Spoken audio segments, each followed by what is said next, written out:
na guerre aromatique sibyo y'intwaro, hari na guerre za réseaux sociaux. yego Kadufate nk'urugero rwa hano mu Rwanda, inzara izabica. kubera iki? Kambisubiremo, inzara izabica. Abarya byinshi sibyo ni abatabiproducinga. Abantu bose barashaka kumera nka Kasuku wirwa wokeje inyama n'inkoko. YouTube yavubuye igahemba ibifaranga byinshi, abajene bose barashaka kumera nkabo. yego Ubwo n'abandi bashaka kumera nka DJ Brian Muyango, donc n'abandi Gitaf, societe y'abajene icyo bita imbaraga z'igihugu dufite. Abenshi yego amaso bayahanze social media. social media, bashaka kumera nkabo. Niyo mpamvu ubona za content z'ubugoryi ziriho, n'abakafashwe ngo batezwe imbere si ba bantu bashobora gukora content zifasha abajene bandi. yego Ntibinarebwa, bashaka kwirebera Aragitosa. Nasoza kubona Aragitosa turaza guhura mu isoko Kimironko tuje guhaha twese. yego Hahinze bande? ushatse kuvuga ko haba hari imirimo iri kubura abayihinga? Yes, none se idahari abagahinze uyu munsi dufite abagore n'abakobwa bari kuri social media, yego sibyo niko bahimbawe, niko kazi bari kurema. yego Ariko nabo bakaremeyeho ntibashaka kuyivaho, kandi abo bari kukabaremera akazi si na ba bantu bari kubaremamo ibitekerezo byo kuba abantu bafatanya na leta gushyiramo imbaraga mu guhinga. Inzara irabura gutera kubera izihe mpamvu. Ubwo nsesenguye nk'umunyamakuru. yego Hanyuma reka nigarukire nsubire mu mwuka nk'umunyamwuka. Mu buryo bwo guhanura nkunda kubwira abantu ko hari abahanuzi b'ibyiciro bitatu. yego Hari abahanuzi bo mu isi y'umwijima, hari abahanuzi b'inda n'abahanuzi b'Imana. yego Abo bantu bose bazana amakuru mu isi. amakuru amwe Hari igihe bayahurizaho, uri kumva, kuko akenshi iyo tuvuze ngo umwuka uherekeza umuntu, yego mu isi y'umwuka haba hari icyo bita amakuru. yego Uyu munsi isi usibye no gusonza kw'ibiryo n'amafaranga, hari n'indi nzara n'inyota noneho y'ijambo ry'Imana. yego Impamvu isi ishobora guhura n'inzara isanzwe, nakubwiye ko mu mwuka iyo ikintu kibayemo kiza kuba ikigaragara mu bifatika. ndagusuje kandi muhaye ikaze mu izina ry'umwami wacu Yesu Kristo. Amahoro y'Imana abane nawe, urukundo rw'Imana rutwikira ubuzima bwawe we n'abawe n'ibyawe, ukuboko kwiza kw'Imana kube mu byo ukora byose. Imana igumugisha wowe dukurikira, ukoze subscribe, wowe dusengera, ugira icyo ukora kugira ngo umurimo w'Imana ugende neza, ntukabure ku mwuka wera. Murabireba kuri screen, tugeze umugisha wo kuba turi kumwe na Prince Robert. Turagusuhuje Robert. Nanjye ndabikirije. Umeze neza? Ndamahoro Namwe Yesu arakurinze cyane. Robert, ntabwo nshaka ko tuza gutinda, ndagira ngo dukore ikiganiro kigufi ariko tuganire ku bintu by'ingenzi. Hari ubuhanuzi bumaze igihe bucicikana cyangwa se buriho buvugwa n'abahanuzi bagiye batandukanye n'abigisha, ariko nanone n'abasesenguzi nabo bakaba bajya babugarukaho mu buryo bumwe n'ubundi bitewe n'impamvu zitandukanye. Ubwo buhanuzi ni inzara iri kuvugwa ishobora kuba igiye gutera muri aka karere k'ibiyaga bigari mu isi, cyangwa se reka tuvuge by'umwihariko mu gihugu cy'u Rwanda, kuko abahanuzi wenda cyane nakunze kubona n'abahanuye inzara mu gihugu cy'u Rwanda. Abantu bamwe bari kuvuga ati iyi nzara rero noneho igihe kirageze kugira ngo isohore. Nawe wigeze guhanura, Imana ikunyujijemo ko muri 2026 hazatera inzara. Roba, iyo nzara uri kubona itarangije gutsindwa? Reka nkoreshe uburyo bwo kuganira nk'umunyamakuru, umuvugabutumwa, nibwo turaza kuganira neza. Iyo tugiye mu itangazamakuru, itangazamakuru rikunda gukoresha icyo bita fact, sibyo? Tugakoresha icyitwa accuracy, uri kumva amakonsisi mu buryo buri fact. Abantu barashonje. Misi yashize, ubwo ntabwo ndagera ku by'abahanuzi. Misi yashize nyakubahwa Perezida wa Repubulika yaravuze ati mufunge mukanda. Ni ijambo ry'igiswahili, kufunga mukanda ni nko kwitegura inzara cyangwa se kugabanya umurengwe, kangoresha iryo jambo. abahanura rero bashobora guhanura babishingiyeho, sibyo? Ariko nk'umuyobozi mukuru aba yabivuze yabibonye. Ubwo icya kabiri, iyo uzengurutse imbuga nkoranyambaga nyinshi zigiye zitandukanye, ubona ko hari abantu baza bataka ko inzara ibishe. Kabiri, iyi nzara ndi kuvuga ni inzara y'ibiryo cyangwa se inzara y'ubukene bw'amafaranga. Nibwo iyo umuntu adafite amafaranga, adafite n'ibiryo bihagije, aravuga ngo mfite inzara, sibyo? Muri rusange sosiyete yacu si uko navuga ngo ibihe byarahindutse. Nk'imyaka ibiri ishize, 2024 2025, ubona ko ari igihe twagize ibihe bihindagurika, izuba, imvura n'iki, ariko nk'uyu mwaka twinjiyemo n'undi ku bijyanye n'ibihe ubona ko nta kibazo gihari, imvura iri kugwa, n'abagahinze bagahinze. Ariko iyo turebye, ubwo nacyari mu itangazamakuru, iyo turebye impamvu z'inzara, umuntu ashobora gutondeka bati niba hari inzara mu isi y'ibiryo, ese ni iyihe mpamvu iyitera? Akaba ariwo mwicara tukaganirira. Mbona navuga ngo abari ishu nyinshi zigiye zitandukanye, kadufate nk'urugero icyo bita COVID-19, ingaruka yasize. Niba isi yaramaze nibura igihe kingana n'imyaka 2 ikitwagira imikorere yarangiritse, ni igisobanuro cy'uko ingaruka zabyo ziraza nyuma y'icyo gihe. Isi yagize ihungabana ry'ubukungu, sibyo? Ukaba ushobora kuvuga ko 2026 twa turi mu ngaruka z'ibyabaye za COVID. Icyo ni icya mbere. Ikindi cya kabiri, abantu mwitegereze, mvuze COVID-19. The second one, mwitegereze intambara ziri mu isi. Uyu munsi isi iri muri kawo y'intambara. Ariko nanone mu kuba muri kawo y'intambara, ahantu hose hari ubutaka burumbuka, hari kuberamo intambara. Iyo tuvuze ahantu hari ubutaka burumbuka, mba mvuze iki? Ni ahantu hari amabuye y'agaciro, sibyo? Kabiri, ahantu hari peteroli. Gatatu, ahantu hari ingano. Sinzi niba uri kunyumva. Buri isi yose uri kutuderanja. Isi yose igizwe n'iki? N'ibisukika bya peteroli, ikagirwa n'amabuye y'agaciro, ikagirwa n'umugati cyangwa se ibikomoka ku ngano. Niho ubuzima buzingiye. Muri Ukraine niho hakomoka ingano nyinshi. Muri kigobe cy'Abarabu niho hava peteroli nyinshi. Ukateranyaho no muri Venezuela buriya ntago horohewe, sibyo? Kabiri, Afurika yacu ibamo amabuye y'agaciro. Hose hari aharitwa ko hari amabuye y'agaciro, hari intambara. Turi kugendana. Iyo rero abantu bari mu ntambara, sibyo? Ubwo ndi kuvuga kuri ku rwego au niveau mondial, ku rwego rw'isi. Iyo abantu bari mu ntambara, ntibabona umwanya wo gukora, ahubwo babona umwanya wo kugira gute? Wo kurwana. Aha, vara. Izo ndi kuvuga ishu zigiye zitandukanye. Noneho hakaza indi ntambara iri biologique. Intambara, iyo tuvuze intambara iri biologique, ubibyaremwe byose bitegereje nyamatsiko kugaruka kwa Yesu Kristo, kubera ko umwimerere wabyo wahinduwe. Gushatse kuvuga iki?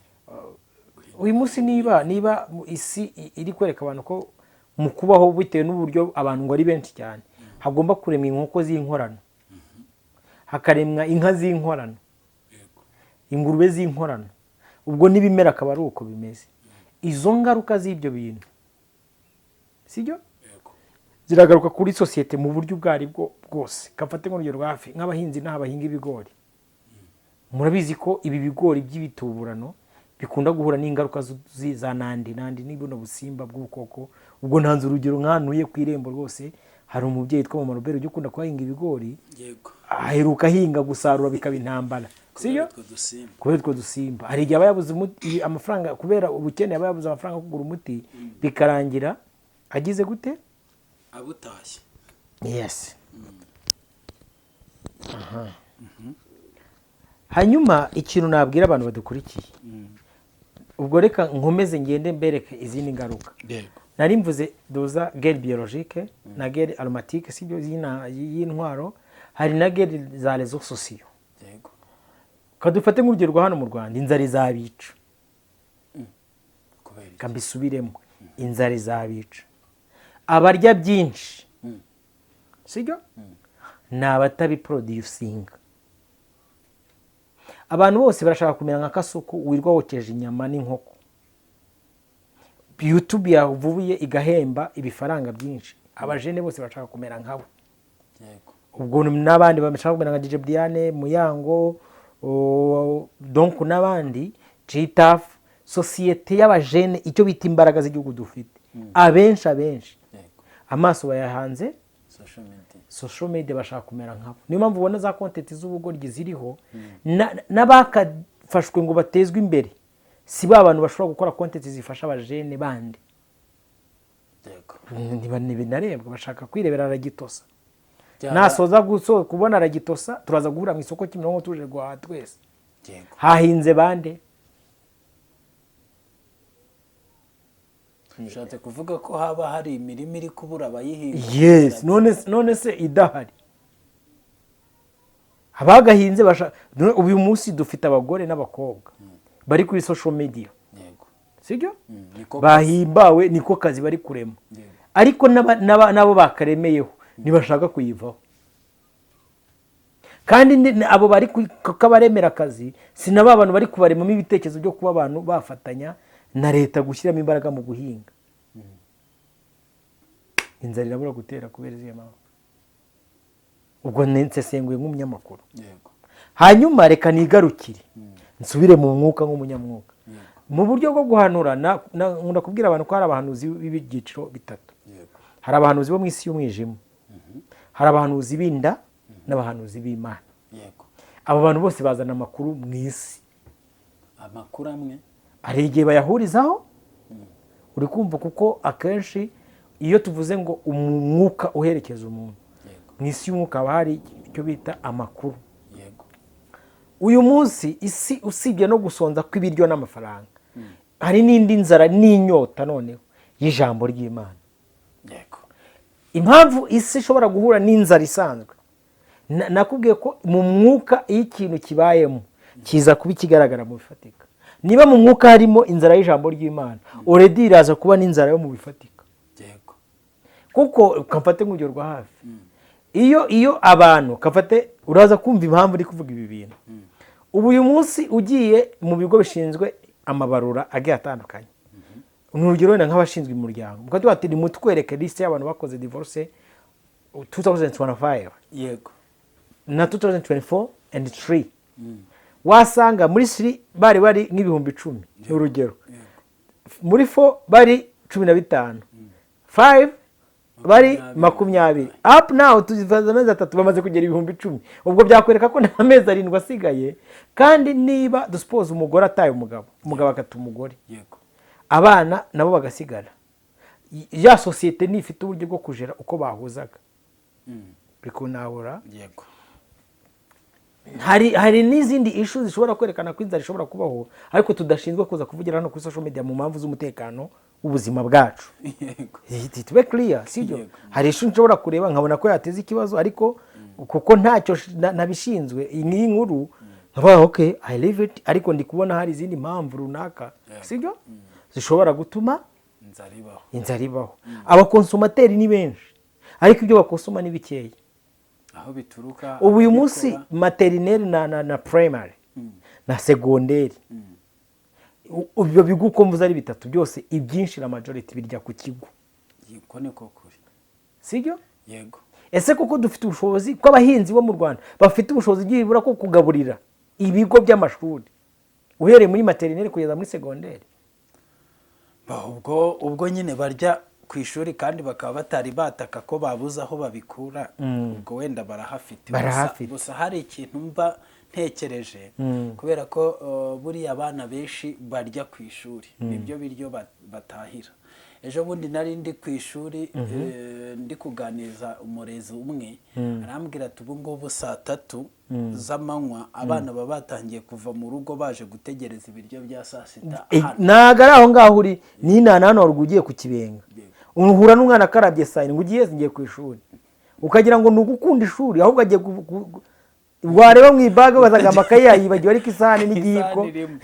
Kandi si ugukunda ibiryo byo ku ishuri, ahubwo biraterwa nuko mu rugo iwabo bashobora kuba badafite ubwo bushobozi. Donc ugashobora kubona wenda amashuri ku ruhande rumwe twavuga ngo yasayidiye abo bana, ariko n'ubundi wabo mu miryango hari igihe rero kizanagira na ya konsumasiyo yabo inanirwe, sibyo? Bo buriya tuba dufite abantu batureberera abashinzwe, kuko urumva nka minisiteri y'ubuhinzi n'ubworozi, ariko reka mvuge nk'umuvugabutumwa, mvuge nk'umunyamakuru, sibyo? ubundi umwuga wo korora n'umwuga wo guhinga nicyo kintu cyonyine kibamo blessing, itabamo amanyanga. Yes, guhinga naho ahantu hose amanyanga asigaye arimo, uri kumva. Ariko ubundi iyo umuntu yabaga yahinze, umusaruro ukaboneka, atari bwa bucakura bundi bw'isi y'umwijima barogerana imirimo, uri kumva, niho hantu ushobora kubiba ibiro 5 ukazasaruramo 100. Donc izo blessings zo kwaguka, sibyo? Abantu twige, uri kumva, ariko tunoze n'ubuhinzi. Buri abantu baba mu bihugu bino bihugu by'i Burayi no muri Amerika, hari ukuntu investment z'abahinzi n'aborozi, donc bakora amaferme manini, sibyo? Cyangwa se ibice by'ubuhinzi bigashyirwamo imbaraga na investment zikomeye, kugira ngo bishyiramo cyangwa abaturage, leta igafatanya n'abashoramari, bagakora ibyanya by'ubuhinzi voilà, binini bigari, niba ari abahinga imbuto, ku buryo za mbuto bra Magufuli ataratabaruka, hari ikintu yakoze n'uyu munsi kikiri gusupplyinga iyi East Africa. Cyagiye mu gihe cya Covid yaravuga ati mwe muhinge, mworore, mushyiremo imbaraga mu miceri n'iki byose, bizarangira muri imyaka iri imbere muri gusupplyinga iki amahanga. Biba bisaba ko niba abo bahanuzi batangiye guhanura, abo bahanuzi bo baravuga nyine, bakavuga iby'umwuka batwiye yabinda, bakicara. Hari nk'umuntu ushobora kubona wenda mu masengesho yahanwe nawe akaba ati kanange nkubiteho kugira ngo nibone. Donc nakubwiye ko bari mu byiciro byinshi. Aba bahanuzi niba bavuze bati wenda inzara igiye gutera, reka twere guhita tubafatira mu kirere ko bavuze ngo inzara igiye gutera, ahubwo ni mubahamagare n'abandi bajyanama, nk'uko muri Egiputa byagenze ku gihe cya Yosefu. Mubaganirize ngo ni iki cyabaho kugira ngo dukore prevention y'iyi nzara. Icyambere mumanze mukureho inzara y'ijambo ry'Imana. Nakubwiye ngo uri kumva, nakubwiye ngo ibintu byose tutabona bitagaragara bigaragara bivuye mu bitagaragara. Niba uyu munsi dufite inyota n'inzara y'ijambo ry'Imana rikaba rigwiriye ahantu hose, sibyo? Ubwo no kuvuga ngo biraza kuba inzara mu bifateka gute? Nuko turaza kugira urubyiruko rwishi rwishora mu biyobyabwenge kubera kubura iyo mitekerereze no kwimahoroniza, abajya mu busambanyi ubwishi kugira ngo babone amafaranga. Uyu munsi dufite abana b'abakobwa n'abasore bigize abasambanyi ku ngufu ngo baronke amafaranga, ariko mu by'ukuri habaho mobilisation, ntago amafaranga ava mu busambanyi gusa, habayemo na investment. Abantu mu minsi yashize abantu bafashe kino gishanga cyo hasi, hano hasi, bagikuramo ibisheke byari birimo, bahingamo umuceri. Urabona ko umuceri ari sawa, sibyo? Ni ibintu binini, ubwo ndi kubivuga sinzi uko nabisobanura. Ngira ngo nyine uri kubivuga, ngira ngo hari watangiye kwinjira mu buryo hari bw'icyo umuntu yakora kugira ngo iyo nzara itaba. Kubera ko Imana yo niba iri kuvuga inzara, abayobozi bakabireba bakabonera hari, kavuga ati wa mugani timufunge mukanda, ibyo bintu biba bifite igisobanuro cy'uko ibyo bintu koko bihari. Ahubwo ubwo ndatekereza ko twinjiye mu mwanya. Hari umuntu wavuga ati se ko muri abavuga butumwa ibyo bintu by'inzara biri guhurira hehe n'ivuga butumwa? Tugomba kuvuga kuko buriya, reka nkwe nk'urugero rwa hafi. Sinzi niba warigize amateka mu ntambara kera nk'izi za mpire z'Ubushinwa za Songhai, hari ukuntu bo bubakaga imijyi, na Bibiliya igenda yerekana nka za Yeriko, bubakaga imijyi bagasigaho gusohokera bajya guhaha. Donc yari imijyi iri encadré kugira ngo barinde abaturage babo.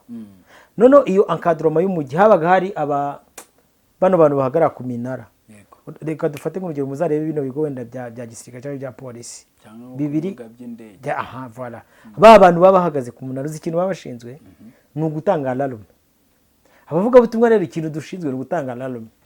Tukabwira abakristo bajyaga bajya muri enjoyment, bagati ariko hari alarme ivuga ko hagiye kuba iki inzara mugabanye iyo mirire uwayaga uri kumva agende gakeyo yego kuko ntago mu gihe hariho inzara si igisobanuro cy'uko hatari abarya bakanabimena yego mu gihe cy'inzara hari abarya bakanabimena. hari umuvandimwe nabonye watanze ubutumwa agira ati ubu nyamara abavugabutumwa bakwiriye kujya kwigisha abantu guhinga bakabigisha niyo waba udafite ahantu uhinga mwigisha abantu gutereka imifuka ku muryango cyangwa aho ngaho hafi aho muhingemo mushyiremo ayo mashu mushyiremo izo mboga mushyiremo ikintu gishobora kujyamo uturima tw'igikoni batwita uturima tw'igikoni yego abafite imirima muhinge abantu mufite ubushobozi muhereza abantu imbuto abantu bagende bahinge kuko ibibategereje ambo wenda harimo uburyo bubiri warimo abivugamo akavuga yuko mu gihe cya antikristo hazaba hari igihe cy'inzara gikomeye kandi koko niko ijambo ry'Imana rivuga ko antikristo azima mu gihe ariko hariho n'inzara ikomeye akababwira ati rero ntabwo mbizi ngiye niba muzazamuka mu itorero ariko niba mutazazamuka mu itorero muzaguma muhanganye na antikristo aho kugira ngo abapfukamishe kugira ngo mukunde mumuramye mukunde mubone ibyo kurya nimwihingire ibyo kurya hakiri kare icyo gihe muzabe mubifite ntibizabasabe gupfukamira antikristo ese wowe ku ruhande rwawe iyi nzara wenda wayihuza na antikristo cyangwa se wenda wowe uri kuvuga ukurikije ibyo uri kubona hano kuri teri ngiye kuvuga ikintu Bibiliya kandi ni ukuri ivuga ko tutazi umunsi n'igihe sibyo yego ariko ubwo mvuze nk'icyo ndi kubona nk'iyo ubonye ibimenyetso amarenga inyandiko yego uba ubona ko bitazajya 2027 antikristo atarahishurwa ku mugaragaro ntabwo mvuze abantu baze kunyumva neza ijambo natangije navuze Yesu yatubwiye neza ko tutazi umunsi yaba ikuzimu yaba na hano mu isi yaba na Robert n'amasengesho nta muntu uzi umunsi n'igihe ariko kuba tutazi umunsi n'igihe si ikimenyetso cy'uko tutareba uri kumva yego ngo turebe kuko hari abantu bareba ntibarebe yego ushobora kwitegereza ukabona umurikije aho ibimenyetso biri kugenda bigira antikristo ni benshi n'ubu barakora ku buryo bw'amayoberane yego hari n'igihe ataba ari nawe hakazahishurwa n'undi ariko ukurikije aho isi iri kugenda ibigaragaza kandi muri icyo gihe cyose kugira ngo azaza asubiza ibintu ku murongo anabeshya ko ari umwami w'amahoro ubu uyu munsi muri kuvanga inzara iriho ubu hari abadebye hari ibihugu ubu bidebye ingano cyane baba bahari da baba bazi kwitegereza nyine babandi bareba baba bazi n'ibyo bagiye gukora aba bazungu uzi ko batubonerana bakatuguranira ibidakwiriye uzi ko buri bano bantu bacuruza ibintu biribwa bijya mu mahanga batarenza ku kibuga cy'indege kiribwa nibura kirimo n'ifumbire mvaruganda abantu bacuruza amavoka ajya mu Burayi n'ibindi bimera mutubwire muri Cameroon hariyo fermier yinuza donc hariyo icyanya kinini gihinga ibitoki ubaje abantu baba muri Cameroon azungu donc ibintu birimo ifumbire mvaruganda ni ibyacu ntago wabiboroherereza ntabyo bakeneye original hanyuma bo nyine bakatwohereza amafumbire yabazi ko ari ibintu ugemura hanze ukayikoresha hari utumashini dupima nano za Kimironko iyo bagiye guhaba uzabaze bano bacuruza ibintu by'imbuto n'Kimironko yaza akagura ari amagi yinuza aramanza akareba twatundi mwita ngo n'utunyarwanda yego ubundi twebwe nyine bakadutuburira bakatwigisha ubwenge bwo kuzitubura gusa ariko nyine gusa buriya iyo abantu batanze imbuzi bakagatanga imbuzi uhuza ubwenge nyine bakwiye kwicara akabisoma hari n'abantu bicara bakaba bari aho gusa ariko njye icyo navuga ni uko abakora abahinga n'aborora ni bake paraporo baba bakeneye kurya batakoze batanahinze yego kandi n'ibimenyetso biragaragara ko wenda ubuhanuzi bwo nta wabusesengura nta n'ikindi cyo kubwongera wanjye nivuge nk'umunyamakuru butegereza paka tukabona busohoye ariko nanone tubwira abantu batwumva nibajye mu mirima bahinge abafite imirima nibayijyemo bahinge n'abagize bashore bahingisha ariko bashore bahingishe abantu bibikeho ibintu byo kurya kuko imbere ahangaha bishobora gukomera ibyo ngibyo nibyo turi kubona mu mboni zacu kandi twababwiye ibimenyetso bibigaragaza abahanga barabibona n'Imana irabivuga na Satani arabivuga n'abaraguze imitwe barabivuga natwe wasesengura iyi nzara rero iri kubonwa n'abantu bose ndabona ari icya mbere nyine ni ugusenga icya kabiri tugende dukore erega ijambo ry'Imana riravuga erega nkano mu gihugu reba nkano mu gihugu kuno ibihugu byose byatwiyenjejeho byadufungiye n'imipaka barafunze imipaka w'inzara yareka kutwica gutira abarundi baratwiyenzaho Tanzania ikatwiyenzaho Kongo ikatwiyenzaho hasigaye abagande gusara hasigaye akayira kamwe ko mu Buganda none si rero ahubwo dusenga Imana aba batipe batwendereza banatwiyenzaho bafungure basi imipaka uko niko kuri abantu rero nibareke kuririmba gusa yarahabaye Imana yirahari kandi izanahaguma neke kwegeranya amafoto ibyo kwegeranya amafoto mwe mubivuyemo aho kujya mu bimansuro no mu biki abantu nibagabanya imirengwe ayo mafaranga nimuyafate mujye gutera inkunga abakene bo mu cyaro abafite imirima bahinge aborora mu boroze mwiyabaha mubaga ko mubateye inkunga mubasange mubigishe guhinga magati genda ujye guhinga no murima tuzagabana niyezi ibiro 200 by'ibishyimbo ufata 100 uze hano mu mujyi uri kumva sibyo nawe ufata ibindi 100 yego cyangwa se natwe dusaba Imana amafaranga twigire kugura amasambu mu cyaro twihingire ariko ngeze ko ufite ibyingiye ko zaza mu kandi itorero ari kibazo mfite iyo nzara ishobora kuba antikristo ataraza ko n'uyu munsi twabona itangiye kuko ubu ngubu mu Rwanda nabonye ikintu cyitwa inzara ari ikintu cyoroshye cyane ubu ngubu imvura ibaniye hano ntiyongere kugwa kaba kabaye ubu inzara yaba yaje ubundi mbere wende inzara yazaga hashize nka season 2-3 ariko ubu nabonye ibyabaye muri Kayonza mu Bugesera n'andi hantu izuba rimwe ryonyine abaturage baragenda bagahonga bakanamba ibintu bikamera nabi rero ariko mu gihe Imana ikidutije imvura Imana idushyigikire kugira ngo nyine tubashe kuyibyaza umusaruro maze dufite abantu bo mu nzego zibanze bazi kubihisha nabo abantu bafite abaturage bakarinda ubwo basuhuka bandi bakajya kurya imitanga inzego zabihishe banze kuvuga ko abaturage bashonje mujye mubivuga gusonzega wa mugani wa president ntago ari icyaha banavuge babafashe se bitugwirira ibyo narindi kuvuga nuko abantu batera inkunga abantu bajye guhinga bajya no mu mirimo kabisa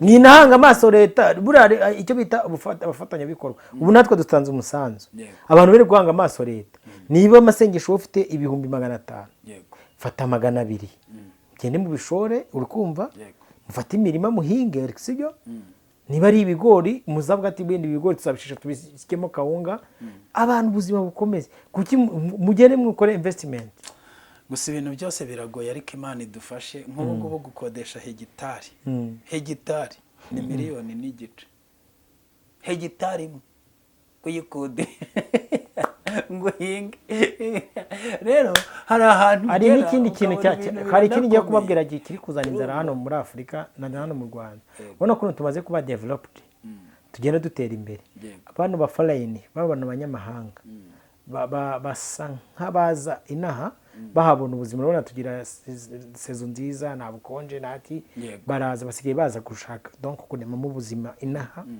kandi urumva ubu ntago bashoboye guhinga tube clear yego bacyo bafite n'idolari rwumva ubwo bwiyongere bw'abadashoboye guhinga mwige gufasha abahinzi rwabo bake ariko basuplying bafashe abakeneye consommation n'ubari cyo natanga Imana igumugisha gira ngo hari umusanzu wacu kubigendanye n'ibiriho ariko nanone umukristo agomba kugira ubuzima bwiza nicyo twashakaga kubabwira kandi ubwo buzima bwiza Bibiliya iravuga ngo abakiranutsi bazagubwa neza ko bazatungwa n'imirimo y'amaboko yabo imirimo yose iri kugenda igeranirwa ariko basi tugerageze ku buhinzi kuko buriya ibintu byose iyo umuntu atariye bihita bipfa natwe dukoresha izi social media tutariye burya ntabwo twagaruka ntibyakunda dusabiye umugisha abahinzi bose kandi tubabwiye gukanguka nyamuneka abafite ibisambu ariko natwe baduhamagare da muduhamagare muduhe imirima natwe duhinge dukore tunabereke wabona dufite na tekinike nyinshi z'ubuhinzi si nkawe n'uwize n'ubworozi tugafatanya tukabereka ukuntu gahunda zigenda kugira ngo satani adakomeza kudupfukamisha kubera inda reka tubashimire mwese mwakurikiranye iki kiganiro kugera gisoje twizere ko mutabyumvishe gusa ahubwo mugiye no kubikora. Robert turagushimiye. natwe turagushimiye kandi dushimiye n'abadukurikiye. Murakoze cyane. Yego.